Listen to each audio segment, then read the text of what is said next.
안녕하세요. 김호준입니다. 국정원의 심리전단이 문화예술인 블랙리스트를 작성한 데 그치지 않고 해당 문화예술인들의 이미지를 실추시키기 위해 공작을 벌인 것이 밝혀졌습니다.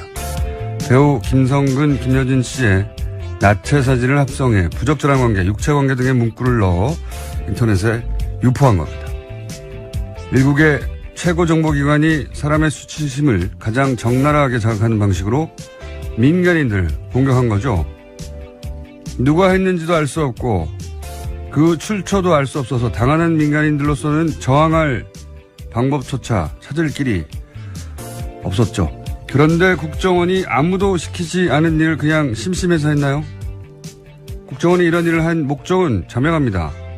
보수 정권의 비판적인 인사들을 사회 경제적으로 매장시키기 위해서 한 거죠. 제가 이해할 수 없는 것은 자신들의 정권을 유지하기 위해 최고정보기관을 이렇게 양아치 수준으로 부린 정권의 운영자들, 이명박의 한나라당, 박근혜의 새누리당, 그리고 지금의 자유한국당은 이 범죄에 대해 왜 아무런 사과도 안 하는 겁니까?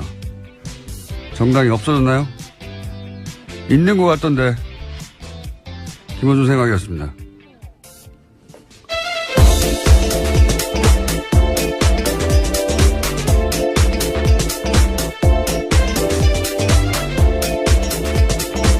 시사인의 김은지입니다.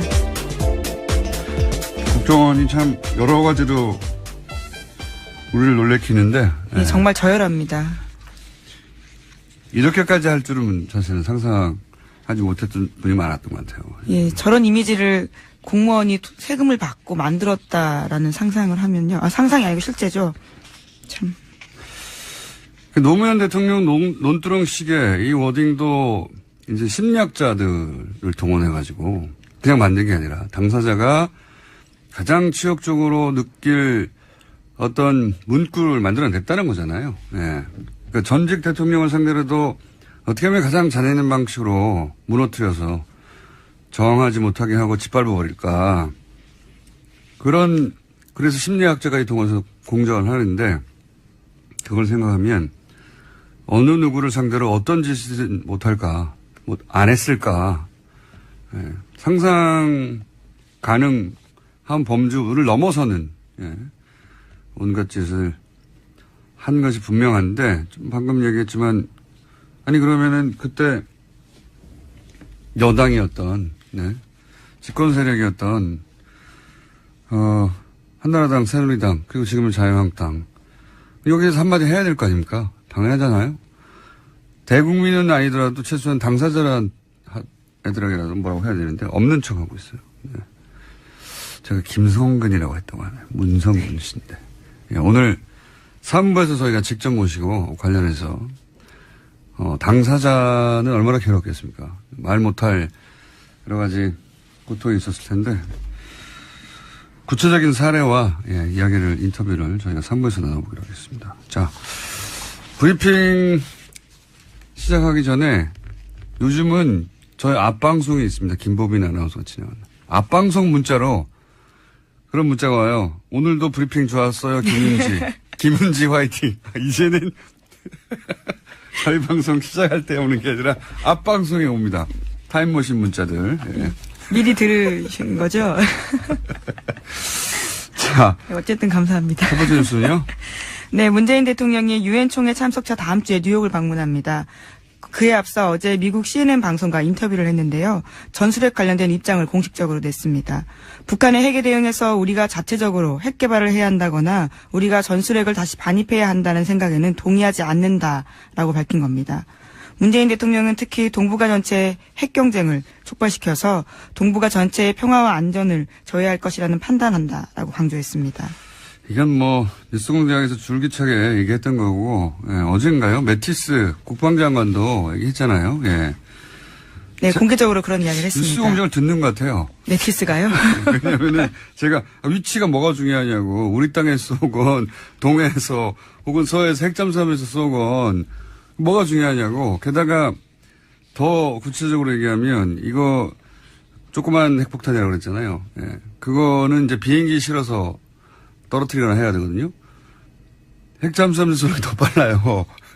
그거 납치하고 날아가서 떨어뜨리는 것보다 실제 그 핵이 가진 억지력이 중요한 건데, 예, 위치가 뭐가 중요한지, 이건 이제 계속 말씀드리지만 이런 얘기를 뻔히 알면서도, 국민들이 불안해 하잖아요. 어쨌든 간에. 그 불안감을 이용해서 사실은 정치적 이득을 얻으려고 이런 주장을 하는 거죠. 예. 근데 어쨌든 문재인 대통령도 그런 얘기를 했고, 국방장관도, 예, 거의 비슷한 시기에 얘기하네요. 예. 네, 공식적으로 전술핵 재배치를 부정한 건데요. 핵 억지력을 갖고 있으면 핵무기 위치는 중요하지 않다라고 밝힌 겁니다. 뉴스 공장 들었어요, 이 양반이. 네. 놀라운 가설입니다. 지난주에 얘기했는데, 중요한 방송이니까 번역해서 들을지도 몰라요. 예. 어쨌든, 이게 미국이 전술핵 재배치의 뜻이 조금이라도 있는 것처럼 뉴스가 잠깐 나왔잖아요. 그건 소위 이제 유엔 안보리 제재안 직전에 대중국 압박 메시지라고 하는 건 사실 미중 관계에 조금이라도 관심 있는 사람들은 뻔히 알만한 내용인데도 그 무시하고 계속 전술핵 얘기를 했었죠. 예. 800만 달러 지원하겠다는 얘기도 검토 중이라는 얘기도 나오지 않았습니까? 예. 네, 어제 정부가 밝힌 바인데요. 국제기구의 대북 인도 지원 사업에 800만 달러를 지원하는 방안을 검토 중이라고 밝혔습니다. 유니세프 세계식량계획 등 유엔 산하 국제기구 요청에 따른 대북 지원 사업에 대한 논의를 할 거다라는 겁니다. 알겠습니다.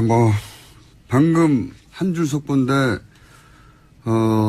북한이 또 미사일을 발사했네요. 예. 네, 합참에서 밝힌 바인데요. 북한이 평양 일대에서 동쪽으로 미사일을 발사했다라고 속보가 떴습니다. 아직은 속보고요. NH가 보도한 거고, NHK가.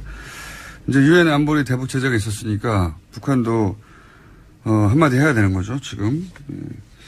그런데 이제 저는 틀림없이 800만 달러, 유니세프가 지원한 거긴, 요청한 거긴 한데, 이 얘기를 검토 중이라고 하면 또 이제 보수정당에서는 공격을 할 거예요.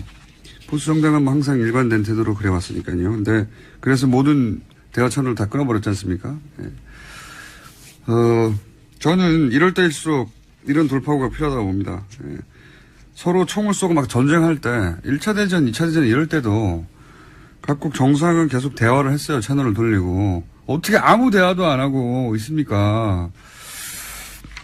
자, 네, 그래서 대화와 관련된 이야기도 있는데 NHK 방송에서 보도한 바인데 북한의 외무성 부국장이 스위스에서 미국의 전 국무부 동아태 차관보와 일본의 외무성 간부를 만나서 유엔 제재 등 현안을 논의했다고 합니다. 그러니까요. 미사일을 쏘고 동시에 대화를 하고 우리 정부와의 백채널은 어떻게 되는 건지, 예, 사실은 그런 뉴스는 아직 안 나오고 있는데 있는 건지 없는 건지 있어도 사실 있다고 말을 안 하겠죠. 현 상황에서는.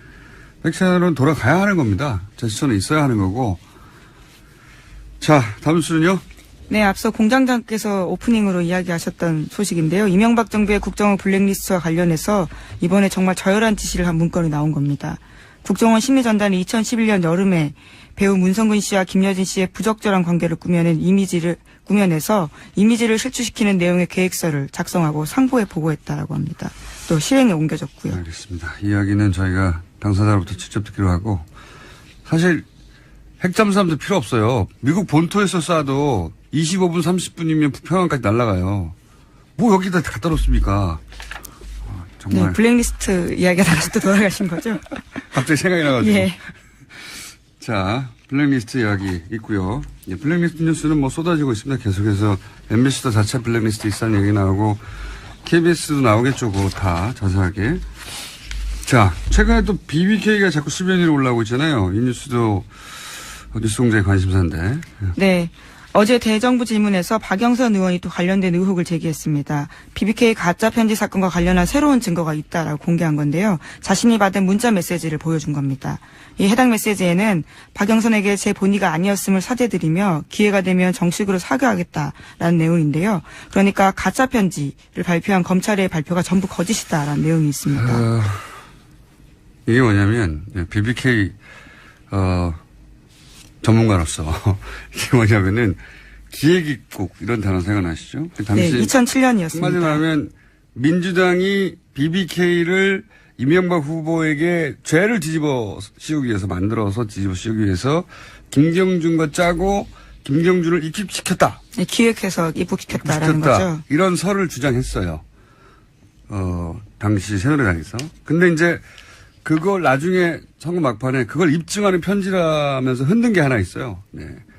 근데 내용이 뭐냐면 김경준 씨하고 교도소에 같이 수감됐던 모 씨가 김경준 씨에게 편지를 보냈다. 근데 내용이 뭐냐면 큰 집, 당시 노무현 정부 청와대를 의미하는 거죠.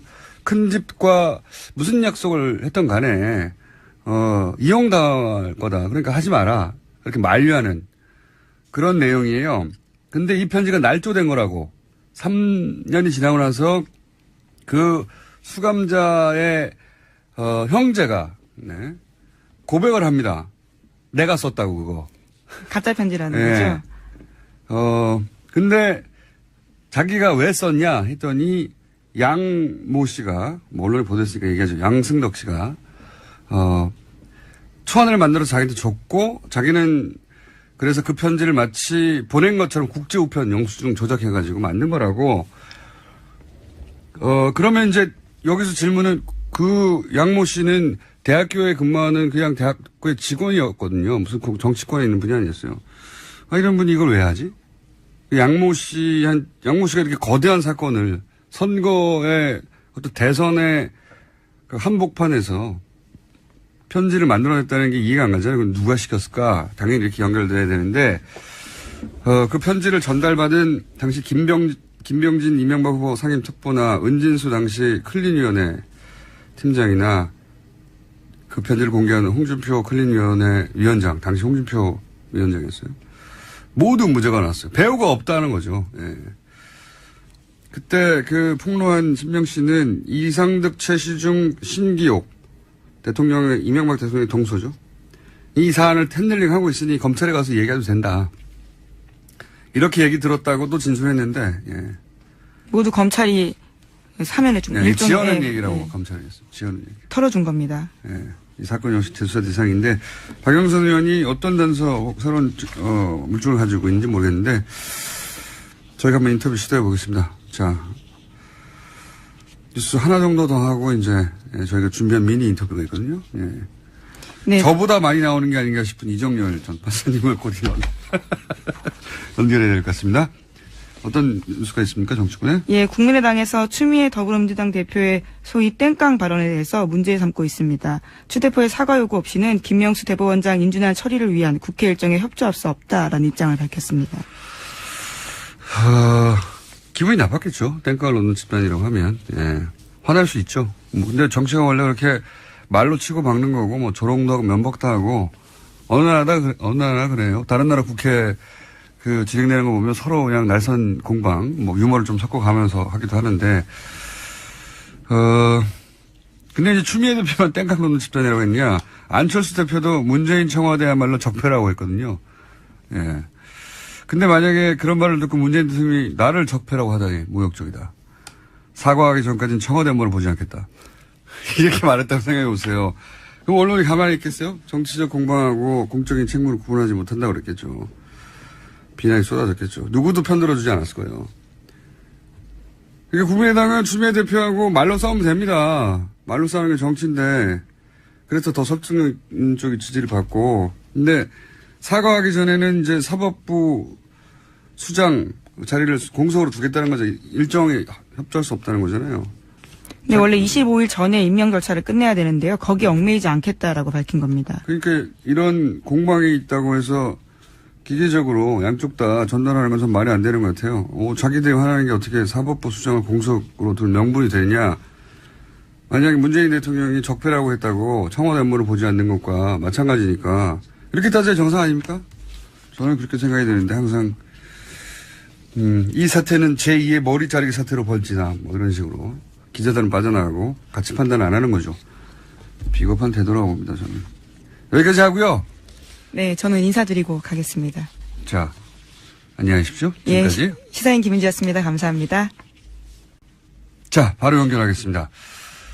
저희 뉴스공장에 영장 해설 전담 판사, 각종 사법계에 일어나는 일들을 모조리 해설하고 계신, 왜냐하면 영장 전담 판사도 해봤고, 부장판사도 해본 분이기 때문에, 이정열 전 부장판사 전화 연결됐습니다. 안녕하십니까? 네, 안녕하세요. 근데 저 법무수석에서 저기 해설로 뭐 강등된 겁니까? 아니, 보직이 변경된 겁니까? 언론사 해설위원이 훨씬 더 높아요. 네. 알겠습니다. 네. 자, 두 가지 주요 질문인데, 네. 어제 이제 청문회가 있었지 않습니까? 네네네. 김명수 대법원장 보자. 예. 예. 청문회가 있었고, 그 이전에 카이 영장이 또 한 번 기각됐지 않습니까? 네네. 영장 기각이 거의 유행에 가깝게 지금 벌어지고 있는데, 근데 이제 네. 본인 사안이라 증거인멸이 네. 죄가 안 된다라고 네. 영장 기각 사유를 밝혔어요. 네네. 그러니까 본인 사유는 자기를 법적으로 보호하기 위해서 그럴 수 있다고 판정한 것 같고 그게 법리인 것 본데 거기 또 문제 제기하는 사람들이 있습니다. 그게 본인이 직접 한 게 아니고 본인 사안을 누가 시킨 게 아니냐 뭐 이런 식의. 네, 여기서 해설이 필요해서 그 기각권은 네네. 어떻게 된 겁니까?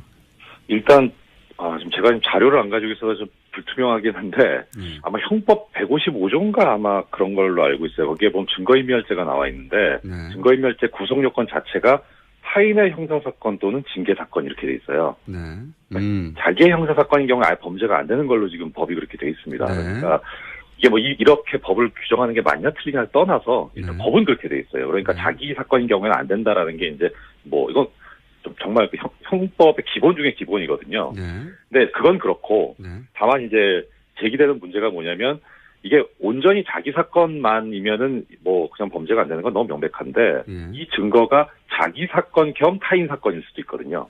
그래서 이제 뭐 박주민 의원 같은 경우에는 아니 자기가 인멸한 게 아니고 남을 시켰고 예. 그리고 그 남을 그건 시켜서 또 다른 문제죠. 그렇죠. 예. 그건 또 다른 문제예요. 예. 남을 시켜서 삭제한 그 내용이 말씀하신 대로 자기와만 관련된 네. 게 아닌데 그렇죠. 예. 어떻게 그 경우에는 지금 그러니까 판례는 그러니까 지금 박주민 의원께서 지적하신 거는 뭐냐면 자기가 행위를 하지 않았는데 자기랑 관련돼 있는 사건인 경우고요. 지금 이제 판례가 있는 건 뭐냐면 자기가 행위를 하긴 했는데 그게 타인 및 자기까지 관련되니까 행위자가 누구냐의 차이가 있기는 있어요. 근데 판례는 이제 자기가 행위를 한 경우에 타인하고 관련성이 있으면 그것도 안 된다, 범죄가 안 된다라고 하는 판례가 76년가부터 나오고 있거든요. 현재까지 나오고 있고, 그러니까 문제는 이제 자기가 행위를 안 했는데 타인을 시킨 경우, 내지 방조한 경우, 이 경우는 지금 명백하게는 없어요. 그래서 아마 지금 사실 이게 그 증거인멸에 관해서 자기 형사사건인 경우에 범죄가 안 된다는 건 너무 기본 중에 기본이라 영장기각 사유를 보면 그게 어떻게 보면 너무 명백하긴 한데 한편으로 뒤집어서 보면은 아니 검찰에서 이런 기본도 모르고 영장을 청구했겠나라는 생각이 들거든요. 그렇겠죠 당연히. 예. 그렇죠. 예, 너무 쉬운 거기 때문에 그래서 아마 뭔가 있을 거다 싶은데 아마 그것이 박주민 의원 지적한 대로 본인이 행위를 한 건 아닌데 교사범이 아니겠느냐. 예, 그 경우에는 지금도 아직 명백한 기준이 없어서 그래서 영장을 청구했을 것 같고 지금 사실 그 부분에 관해서 우리나라 판례는 그렇게 돼 있는데 일본 판례를 비롯해서 학설은 다 이거 타인이 게재돼 있으면은 무조건 처벌해야 된다는 게 다수설이거든요.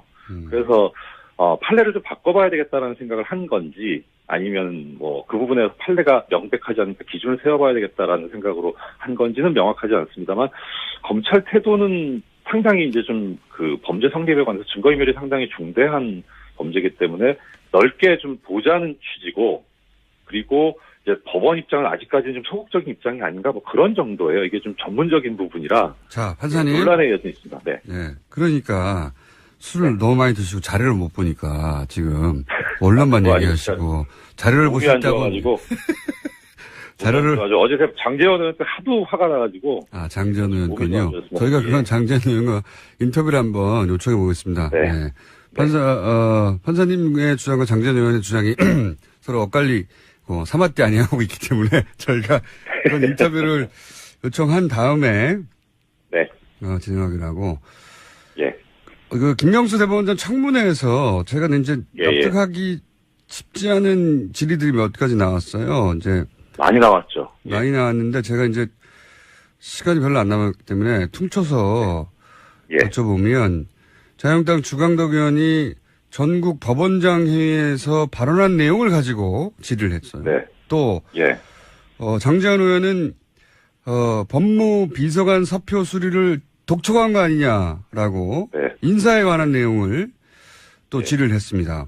그리고 국제인권법 연구회가 몇 명이고 우리 법 연구회가 몇 명이고 굉장히 구체적인 숫자도 거론이 됐고 또 인권법 연구회 가입을 누구누구에게 특정해서 권유하지 않았냐라는 질의도 나왔고 제가 이제 한두 가지가 아니라 전체적으로 볼 때 이걸 어떻게 알았지?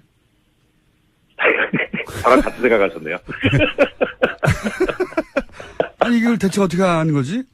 예를 들어서 그러니까요. 법원장 회의에 국회의원이 들어가는 게 아니지 않습니까?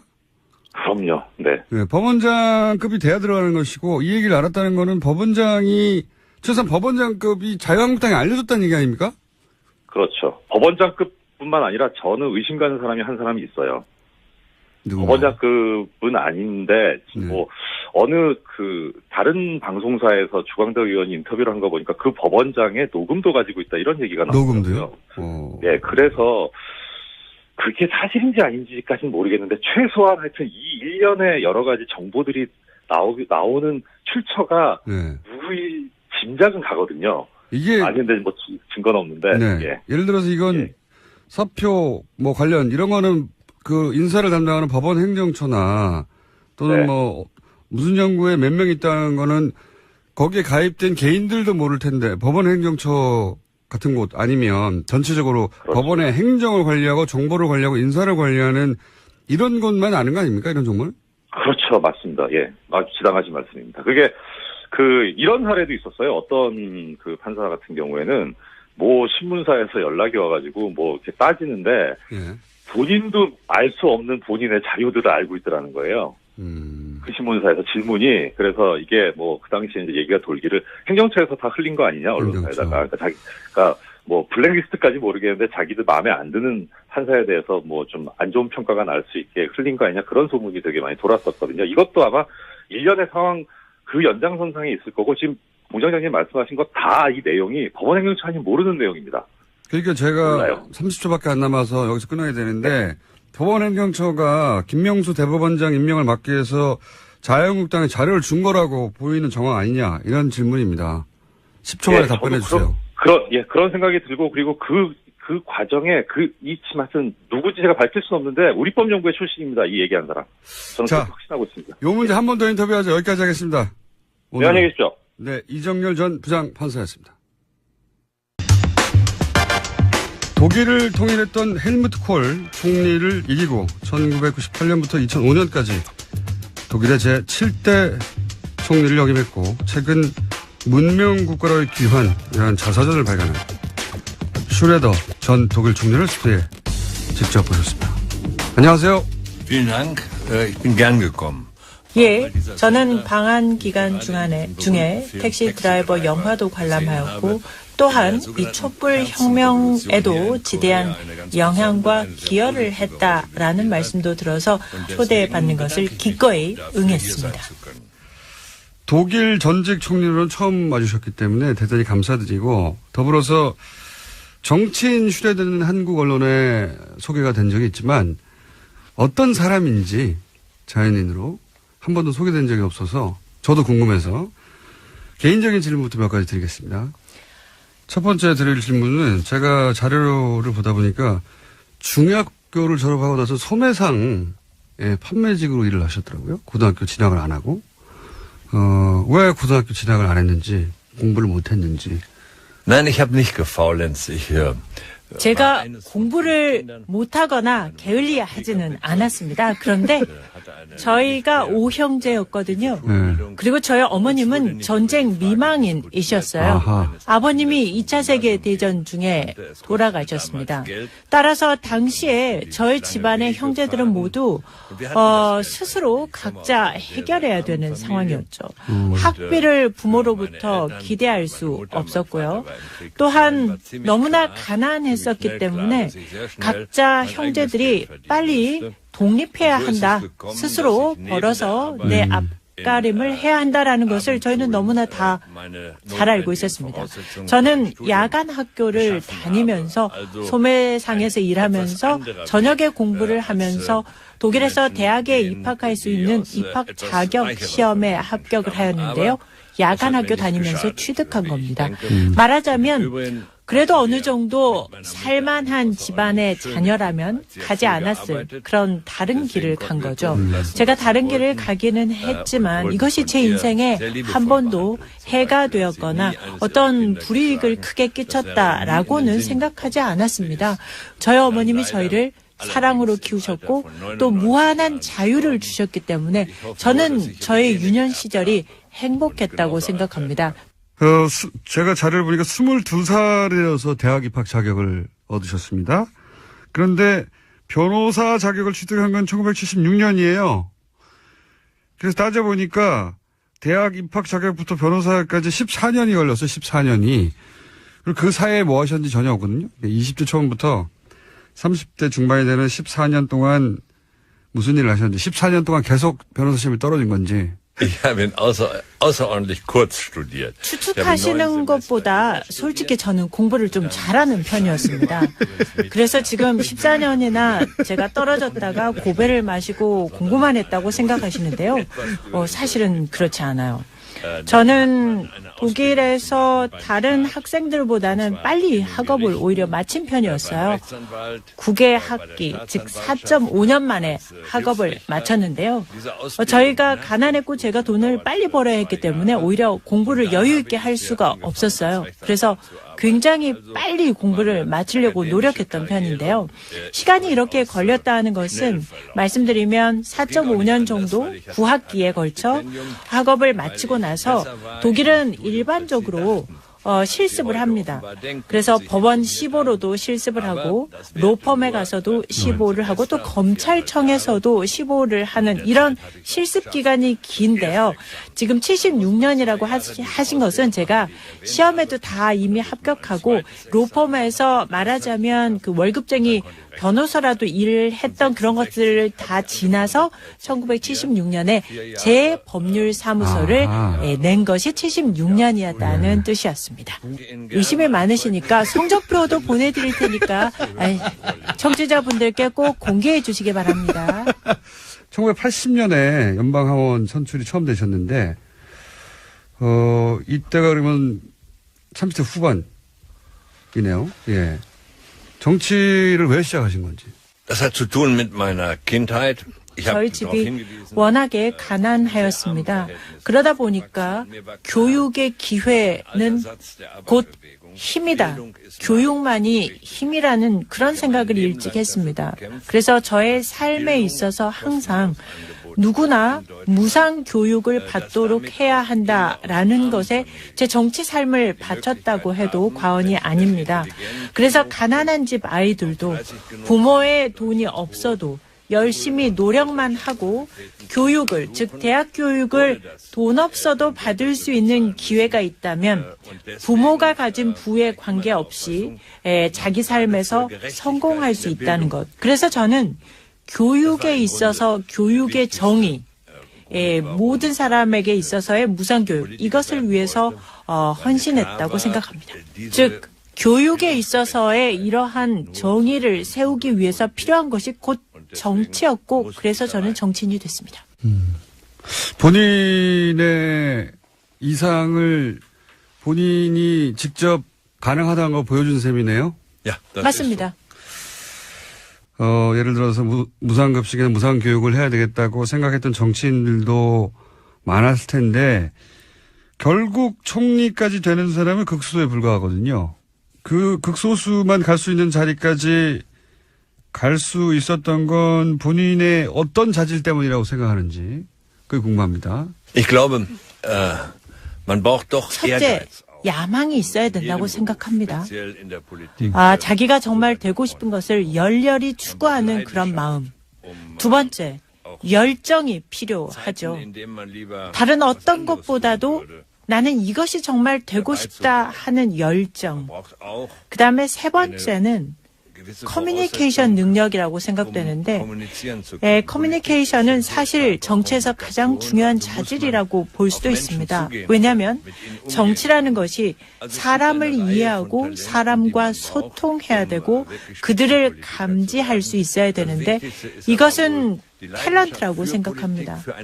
그리고 제가 지금 말씀드린 이 모든 것들은 태어날 때 갖고 태어나는 것이라기보다는요, 정치적인 삶을 하는 그 프로세스 과정에서 자연스럽게 배워나가고 생겨나가는 일종의 프로세스라고 생각합니다. 네. 본인에게, 이건 남들보다 나한테 특별히 있는 유난한 능력이다. 그런 거를 느껴본 어떤 본인의 자질은 없는지, 요건 내가 너무 잘하는 것 같아. 그런 게 없었는지. Nein, das kann ich ja nicht machen. 이것만큼 내가 이러하지라는 표현들은요, 자화자찬이라고 생각합니다. 사실 자화자찬은 해서는 안 된다고 생각을 하고요. 타인과의 비교도 항상 부적절하다는 생각을 갖고 있는데요.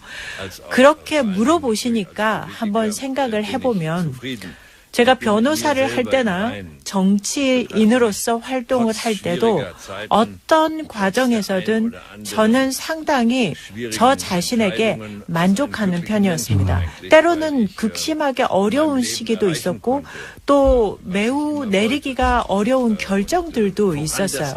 그래서 그렇게 고심하고 괴로운 순간들에서도 저는 제 자신을 항상 나는 행복한 사람이다 라고 느끼는 마음이 있었어요. 왜냐하면 저는 제가 되고자 하는 말씀드린 제 꿈을 이루었고 그것은 제가 항상 원했던 것이었기 때문에 그것을 이루었다라는 그런 어떤 만족감 또는 행복하다는 생각을 갖고 있었습니다.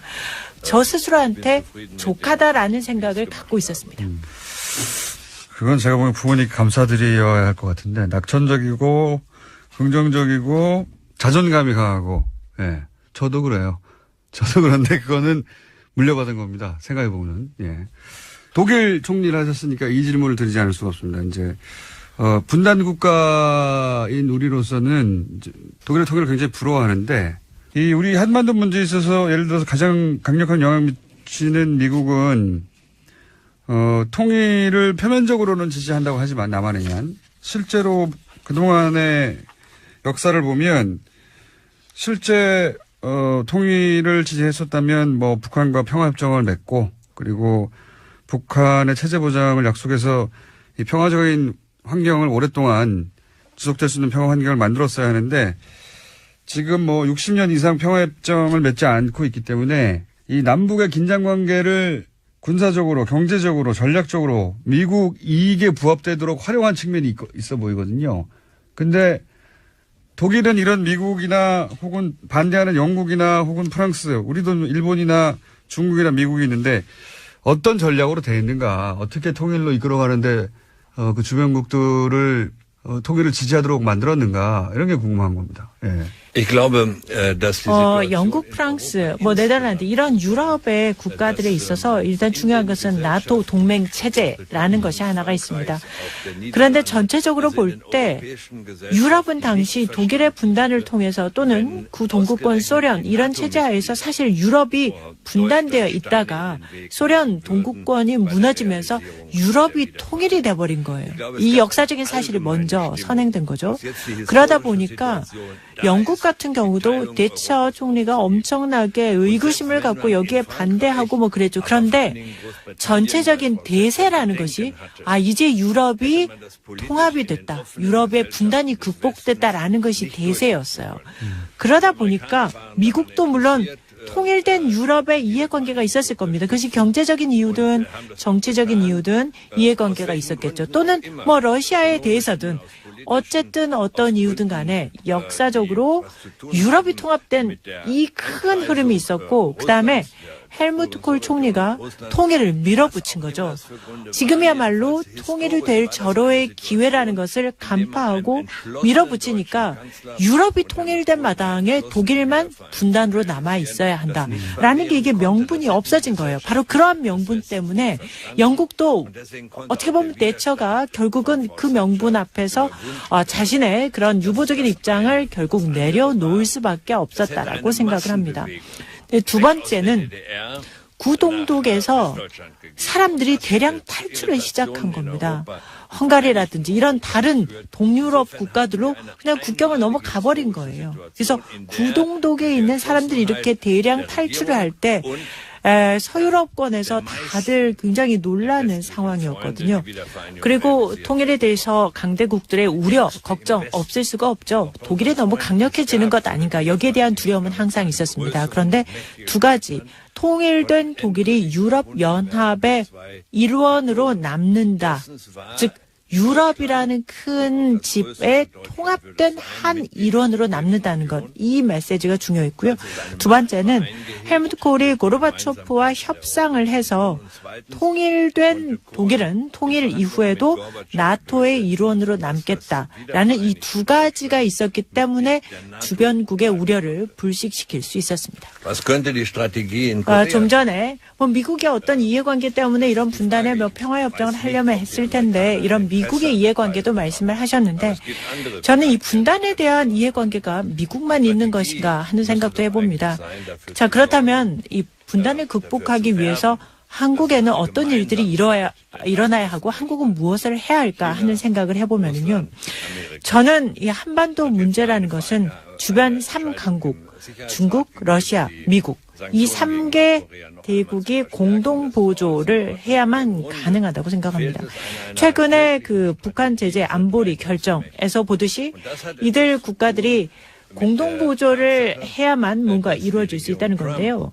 즉 안보리에서 제재가 타결되기는 했습니다만은 이 3개국이 중국, 러시아, 미국이 진정한 공동 보조의 전략을 가지고 있는가에 대해서 생각해 볼 필요가 있겠습니다. 미국의 트럼프 대통령이 만일에 계속해서 중국에 대해서는 경제적인 압박을 가하고 러시아에 대해서도 고립 정책을 편다면 어떻게 이 두 강대국과 미국이 공조할 수 있을까요?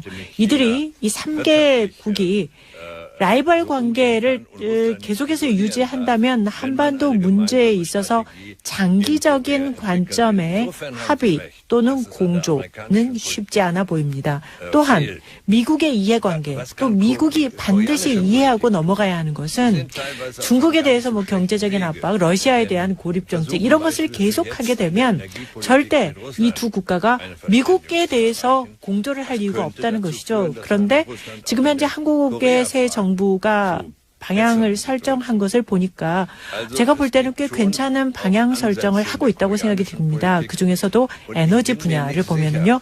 한국이 러시아와 협력할 분야가 아마 에너지 분야라고 생각하고 움직이는 것 같은데 저는 이 새로운 정부의 시도들이 상당히 이 관계를 개선하는 데 도움이 될 수 있다고 보고요. 통일과 관련해서도 장기적으로 솔루션이나 전략이 필요하겠구나라는 생각들을 해봅니다.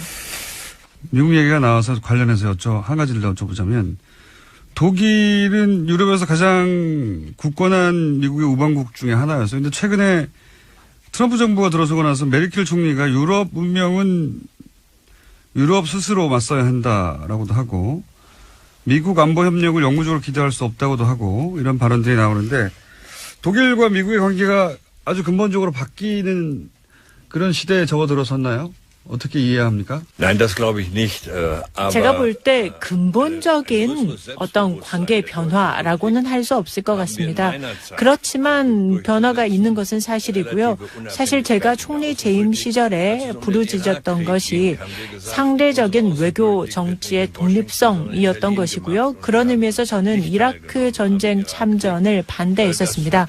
우리의 대외 정책은 워싱턴에서 결정되는 것이 아니라 베를린에서 결정한다라는 것을 표방하고 참전 반대를 했던 것이죠. 물론 이러한 저희의 상대적 독립성의 외교가 미국 사람들이 좋아할 리는 없었을 것입니다. 그러나 그렇다고 해서 저는 미국도 그것을 인정할 수밖에 없다고 생각하고요. 또 유럽 내에서의 어떤 균형, 또 나토 동맹국 내에서의 내적 결속 강화 이런 것들은 당연히 적절한 것이며 그렇게 한다고 해서 지금 말씀드린 유럽 내의 어떤 강화나 나토 동맹국 간의 강화가 미국에 반대한다는 의미는 절대 아닙니다. 미국과의 관계가 근본적으로 변한다기보다는 독일의 독립성, 외교의 독립성 이게 이제보다 더 강조되어야 한다는 게 총리님 시절의 이야기였고 실제 그런 방향으로 가고 있다 지금. 이런 거네요. Leider nicht mit aller Konsequenz. 안타깝게도 지금 다 그렇지는 못했습니다. 독일이 미국에 대해서 상당히 많은 것들을 이미 다 양보하고 가고 있는 부분들이 있다고 생각하고 러시아와의 관계에서도 그런 것들이 있고요. 이 부분은 외교 정책에 있어서 어떤 더 자신감, 당당함, 스베레너티를 가지고 할 필요가 있다라고 생각을 하는 건데 미국이 대체 뭘 원하는지를 지금 아무도 알 수가 없다는 겁니다. 예측 가능성이라는 게 있어야 하는 건데 하루가 다르게 트위터에다 대고 오늘은 이 말을 내일은 저 말을 해대면 이 예측 불가능성에 나라가 휘둘리게 된다는 거죠. 그렇기 때문에 중요한 것은 유럽이 가지고 있는 합리성을 가지고 더 자신감을 갖고 대외 외교 정책을 해야 한다는 거죠. 알겠습니다. 방금 트럼프 대통령에 대해서 평가하신 셈인데 다시 한번 트럼프 대통령에 대해서 어떻게 평가하냐고 제가 독립적인 질문을 드리면요. 별도에. George W. Bush, die Politik. 조지 W. 부시 대통령의 미국 정책을 제가 한 정책은 아니죠. 그런데 부시는 대화를 할 능력이 있는 사람이었죠. 역량이 있는 참모진이 있었고 부시 대통령이 역량 있는 참모진의 얘기에 귀를 기울였다는 겁니다. 그런데 트럼프의 경우에는 모릅니다. 내일 무슨 정책이 나올지 모르고 이 문제는 전 세계 최대 강국이 슈퍼파워가 내일 어떤 일을 할지 예측 불허하다라는 것이 전 세계 국제 정세의 문제인 거죠. 그래도 그나마 안도는 미국의 대통령 임기가 4년이어서 그나마 안도를 합니다.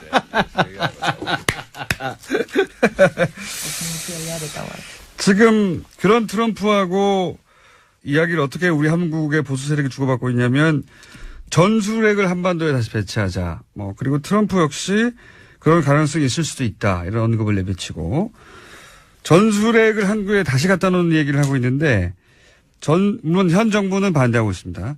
전술핵 재배치가 이 북핵 문제를 해결할 수 있는 해법이라는 주장에 대해서는 어떻게 생각하십니까?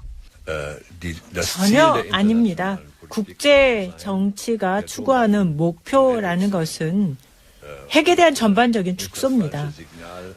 이러한 시도는 북한의 핵무기 가능성에 대해서 남한도 핵으로 여기에 대응한다. 이런 식의 잘못된 시그널을 보내서는 안 된다고 생각하고요. 또한 새 정부가 한국 정부가 여기에 반대한다고 하니까 이것은 아주 잘 결정하신 것으로 판단됩니다. 이건 어떻습니까? 한국 보수에서는 북한과는 대화가 무의미하다. 그래서 실제 지난 9년간 북한과 대화가 완전히 단절됐거든요. 그런데 문재인 정부는 대북 제재 그리고 대화 재개를 동시에 추진하는 게 기본 방침이에요. 예. 이런 문재인 정부 대북 기조에 대해서는 어떻게 생각하십니까? Das ist absolut richtig. 전적으로 옳은 정책이라고 생각하고요. 매우 합리적이라고 생각합니다. 문재인 정부가 추진하는 그 정책을 잘 관철시키기를 바라겠습니다. 북한이 대화 능력이 없다라는 판단은 맞는 판단입니다. 바로 그렇기 때문에 한편으로는 제재를 통한 압박을 가하면서도 다른 한편으로 동시에 우리는 대화를 할 준비가 돼 있다라는 신호를 보내는 이 동시 정책, 이것은 매우 중요하다고 생각하고요. 북한은 자기의 체제를 유지하기 위해서는 대화 능력이 없는 것으로 하는 것이 자기 체제 유지에 유리하다고 생각해서 그렇게 하고 있는 것 같은데 남한은 적어도 대화를 할 준비가 돼 있다라는 것으로 신호를 보낼 필요가 있습니다. 마지막으로 시간이 없으니까 문명 국가를 귀한 이 책은 어떤 독자에게 필요한 책인지. Ich denke, diejenigen, die sich für 저는 정치의 꿈을 가진 분이라면 누구라도 읽어볼 만한 책이라고 권해드리고 싶습니다. 특히나 오늘날에 우리가 민주주의 사회를 유지하고 그리고 깨어있는 민주주의 사회를 미래에도 원한다면 젊은이들이 정치에 관심을 갖고 또 참여해야 합니다. 그런 의미에서 오늘날의 정치가 나아갈 방향 그리고 깨어있는 민주주의의 수호 이런 것에 관심이 있는 사람이라면 누구나 읽어보면 좋지 않을까 싶고 특히 그러한 정치에 참여하고자 하는 의지가 있는 사람이라면 도움이 되지 않을까 생각해 봅니다. 알겠습니다. 감사하고요. 그리고 아마도 4번 의원하고도 총리가 되는 법이 궁금한 분들도 이 책을 읽으시면 좋을 것 같습니다. 감사합니다. Vielen herzlichen Dank. 네, 슈레더 전 총리 출연 다시 한번 감사드리고요. 네, 베를린에서 다시 만나겠습니다. 그리고 독일의 총리가 아니라 한국의 총리, 네, 이낙연 총리 9월 26일이죠. 네, 1주년 공개방송 출연해 주시기로 하신 거 매우 감사드리고요. 네, 지금 총리실에서 이제 여러 가지 연락이 오고 있습니다. 네. 저희가 잘 준비해가지고, 9월 26일 날 아주 많은 분들이 올 거거든요. 네. 멋진 방송 그때 보여드리기로 하고, 최대도 총리하고 제가 찍은 사진, 네, 저희 페이스북에 올라갈 수도 있습니다. 웃깁니다. 3부에서 뵙겠습니다.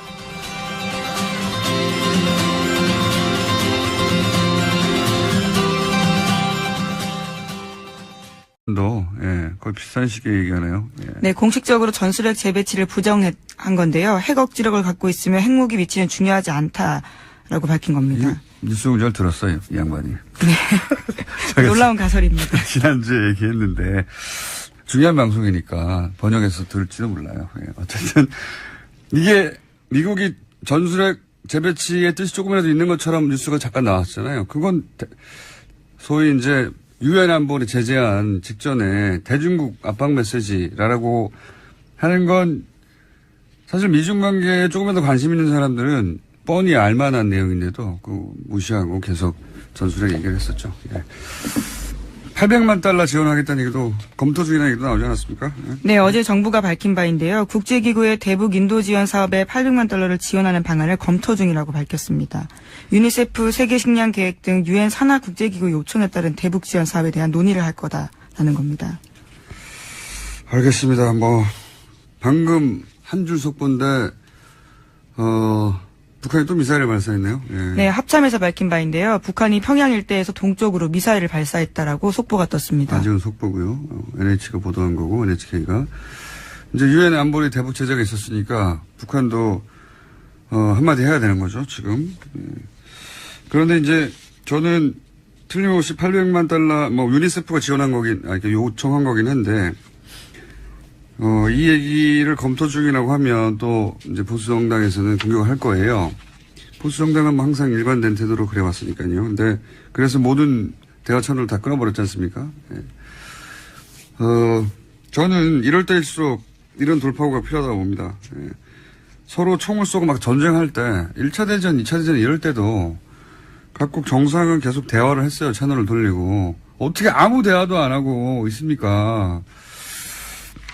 자, 네, 그래서 대화와 관련된 이야기도 있는데 NHK 방송에서 보도한 바인데 북한의 외무성 부국장이 스위스에서 미국의 전 국무부 동아태 차관보와 일본의 외무성 간부를 만나서 유엔 제재 등 현안을 논의했다고 합니다. 그러니까요. 미사일을 쏘고 동시에 대화를 하고 우리 정부와의 백채널은 어떻게 되는 건지 사실은 그런 뉴스는 아직 안 나오고 있는데 있는 건지 없는 건지 있어도 사실 있다고 말을 안 하겠죠. 현 상황에서는. 백채널은 돌아가야 하는 겁니다. 제스처는 있어야 하는 거고. 자, 다음 수는요? 네, 앞서 공장장께서 오프닝으로 이야기하셨던 소식인데요. 이명박 정부의 국정원 블랙리스트와 관련해서 이번에 정말 저열한 지시를 한 문건을. 안녕하세요. 김어준입니다. 국정원의 심리전단이 문화예술인 블랙리스트를 작성한 데 그치지 않고 해당 문화예술인들의 이미지를 실추시키기 위해 공작을 벌인 것이 밝혀졌습니다. 배우 김성근, 김여진 씨의 나체 사진을 합성해 부적절한 관계, 육체 관계 등의 문구를 넣어 인터넷에 유포한 겁니다. 미국의 최고 정보기관이 사람의 수치심을 가장 적나라하게 자극하는 방식으로 민간인들 공격한 거죠. 누가 했는지도 알 수 없고 그 출처도 알 수 없어서 당하는 민간인들로서는 저항할 방법조차 찾을 길이 없었죠. 그런데 국정원이 아무도 시키지 않은 일을 그냥 심심해서 했나요? 국정원이 이런 일을 한 목적은 자명합니다. 보수 정권의 비판적인 인사들을 사회 경제적으로 매장시키기 위해서 한 거죠. 제가 이해할 수 없는 것은 자신들의 정권을 유지하기 위해 최고 정보기관을 이렇게 양아치 수준으로 부린 정권의 운영자들, 이명박의 한나라당, 박근혜의 새누리당, 그리고 지금의 자유한국당은 이 범죄에 대해 왜 아무런 사과도 안 하는 겁니까? 정당이 없어졌나요? 있는 것 같던데. 김원준 생각이었습니다.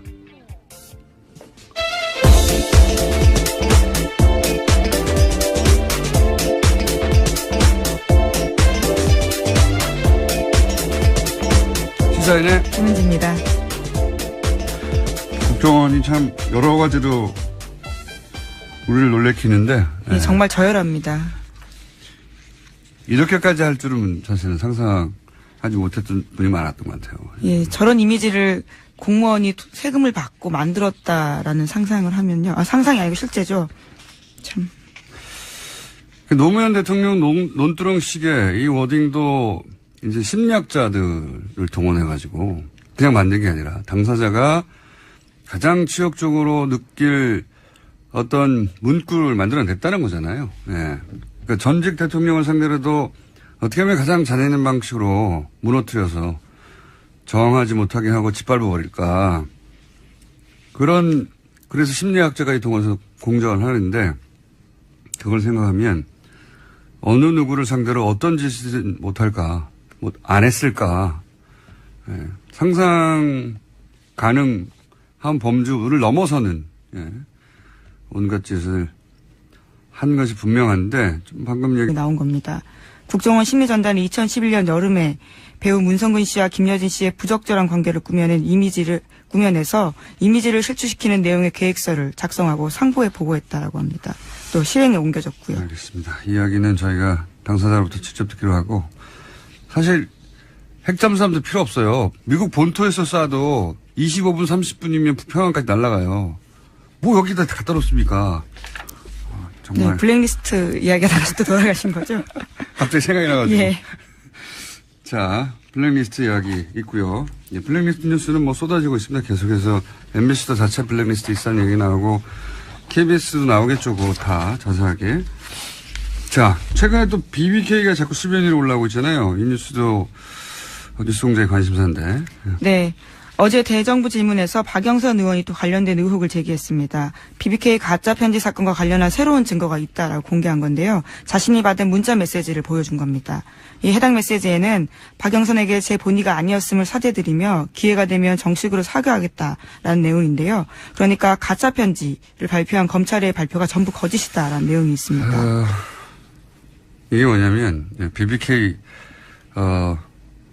전문가로서 이게 뭐냐면은 기획입국 이런 단어 생각나시죠? 네, 2007년이었습니다. 한마디로 말하면 민주당이 BBK를 이명박 후보에게 죄를 뒤집어 씌우기 위해서 만들어서 뒤집어 씌우기 위해서 김경준과 짜고 김경준을 입국시켰다. 네, 기획해서 입국시켰다라는 거죠. 이런 설을 주장했어요. 당시 새누리당에서. 근데 이제 그걸 나중에 선거 막판에 그걸 입증하는 편지라면서 흔든 게 하나 있어요. 네. 근데 내용이 뭐냐면 김경준 씨하고 교도소에 같이 수감됐던 모 씨가 김경준 씨에게 편지를 보냈다. 근데 내용이 뭐냐면 큰 집, 당시 노무현 정부 청와대를 의미하는 거죠. 큰 집과 무슨 약속을 했던 간에 이용당할 거다. 그러니까 하지 마라. 이렇게 만류하는 그런 내용이에요. 근데 이 편지가 날조된 거라고. 3년이 지나고 나서 그 수감자의 형제가 고백을 합니다. 내가 썼다고 그거. 가짜 편지라는 네. 거죠. 근데 자기가 왜 썼냐 했더니 양모 씨가 뭐 언론에 보도했으니까 얘기하죠. 양승덕 씨가 초안을 만들어서 자기한테 줬고 자기는 그래서 그 편지를 마치 보낸 것처럼 국제우편 영수증 조작해가지고 만든 거라겠지만 아니 그러면은 그때 여당이었던 집권 세력이었던 한나라당, 새누리당 그리고 지금은 자유한국당 여기에서 한마디 해야 될 거 아닙니까? 당연하잖아요. 대국민은 아니더라도 최소한 당사자란 애들에게라도 뭐라고 해야 되는데 없는 척하고 있어요. 네. 제가 김성근이라고 했다고 하네요. 문성근 씨인데. 예, 오늘 3부에서 저희가 직접 모시고 관련해서 당사자는 얼마나 괴롭겠습니까? 말 못할 여러 가지 고통이 있었을 텐데 구체적인 사례와 이야기를 인터뷰를 저희가 3부에서 나눠보기로 하겠습니다. 자, 브리핑 시작하기 전에 요즘은 저희 앞방송이 있습니다. 김보빈 아나운서가 진행하는. 앞방송 문자로 그런 문자가 와요. 오늘도 브리핑 좋았어요. 김은지. 김은지 화이팅. 이제는 저희 방송 시작할 때 오는 게 아니라 앞방송에 옵니다. 타임머신 문자들. 예. 미리 들으신 거죠? 자. 어쨌든 감사합니다. 첫 번째 뉴스는요? 네, 문재인 대통령이 유엔 총회 참석차 다음 주에 뉴욕을 방문합니다. 그에 앞서 어제 미국 CNN 방송과 인터뷰를 했는데요. 전술핵 관련된 입장을 공식적으로 냈습니다. 북한의 핵에 대응해서 우리가 자체적으로 핵 개발을 해야 한다거나 우리가 전술핵을 다시 반입해야 한다는 생각에는 동의하지 않는다라고 밝힌 겁니다. 문재인 대통령은 특히 동북아 전체의 핵 경쟁을 촉발시켜서 동북아 전체의 평화와 안전을 저해할 것이라는 판단한다라고 강조했습니다. 이건 뭐 뉴스공장에서 줄기차게 얘기했던 거고 어젠가요? 매티스 국방장관도 얘기했잖아요. 예. 네, 공개적으로 그런 이야기를 했습니다. 뉴스공장을 듣는 것 같아요. 매티스가요? 왜냐하면 제가 위치가 뭐가 중요하냐고 우리 땅에서 쏘건 동해에서 혹은 서해에서 핵잠수함에서 쏘건 뭐가 중요하냐고. 게다가 더 구체적으로 얘기하면 이거 조그만 핵폭탄이라고 그랬잖아요. 예. 그거는 이제 비행기 실어서 떨어뜨리거나 해야 되거든요. 핵잠수함 소리 더 빨라요. 그거 납치하고 날아가서 떨어뜨리는 것보다. 실제 그 핵이 가진 억지력이 중요한 건데, 위치가 뭐가 중요한지. 이건 이제 계속 말씀드리지만 이런 얘기를 뻔히 알면서도, 국민들이 불안해 하잖아요. 어쨌든 간에. 그 불안감을 이용해서 사실은 정치적 이득을 얻으려고 이런 주장을 하는 거죠. 예. 근데 어쨌든, 문재인 대통령도 그런 얘기 했고, 국방장관하고, 그러면 이제 여기서 질문은 그 양모 씨는 대학교에 근무하는 그냥 대학교의 직원이었거든요. 무슨 정치권에 있는 분이 아니었어요. 이런 분이 이걸 왜 하지? 양모 씨가 이렇게 거대한 사건을 선거에, 그것도 대선의 그 한복판에서 편지를 만들어냈다는 게 이해가 안 가잖아요. 그건 누가 시켰을까? 당연히 이렇게 연결돼야 되는데, 그 편지를 전달받은 당시 김병진 이명박 후보 상임특보나 은진수 당시 클린위원회 팀장이나 그 편지를 공개하는 홍준표 클린위원회 위원장, 당시 홍준표 위원장이었어요. 모두 무죄가 나왔어요. 배우가 없다는 거죠. 예. 그때 그 폭로한 신명 씨는 이상득, 최시중, 신기옥, 이명박 대통령의 동서죠. 이 사안을 텐들링 하고 있으니 검찰에 가서 얘기해도 된다. 이렇게 얘기 들었다고도 진술했는데, 예. 모두 검찰이 사면에 좀 일종의 지어낸 얘기라고 검찰이 했어요. 지어낸 얘기. 털어준 겁니다. 예. 이 사건 역시 재수사 대상인데, 박영선 의원이 어떤 단서, 새로운, 물증을 가지고 있는지 모르겠는데, 저희가 한번 인터뷰 시도해 보겠습니다. 자, 뉴스 하나 정도 더 하고, 이제, 저희가 준비한 미니 인터뷰가 있거든요. 예. 네. 저보다 많이 나오는 게 아닌가 싶은 이정열 전 판사님을 곧 연결해야 될 것 같습니다. 어떤 뉴스가 있습니까, 정치권에? 예, 국민의당에서 추미애 더불어민주당 대표의 소위 땡깡 발언에 대해서 문제 삼고 있습니다. 추 대표의 사과 요구 없이는 김명수 대법원장 인준안 처리를 위한 국회 일정에 협조할 수 없다라는 입장을 밝혔습니다. 기분이 나빴겠죠. 땡깡을 놓는 집단이라고 하면. 예. 화날 수 있죠. 근데 정치가 원래 그렇게 말로 치고 박는 거고, 뭐 조롱도 하고 면박도 하고, 어느 나라 그래요. 다른 나라 국회 진행되는 거 보면 서로 그냥 날선 공방, 뭐 유머를 좀 섞어가면서 하기도 하는데, 근데 이제 추미애 대표만 땡깡 놓는 집단이라고 했냐. 안철수 대표도 문재인 청와대야말로 적폐라고 했거든요. 예. 근데 만약에 그런 말을 듣고 문재인 대통령이 나를 적폐라고 하다니 모욕적이다. 사과하기 전까지는 청와대 한번 보지 않겠다. 이렇게 말했다고 생각해 보세요. 그럼 언론이 가만히 있겠어요? 정치적 공방하고 공적인 책무를 구분하지 못한다고 그랬겠죠. 비난이 쏟아졌겠죠. 누구도 편들어주지 않았을 거예요.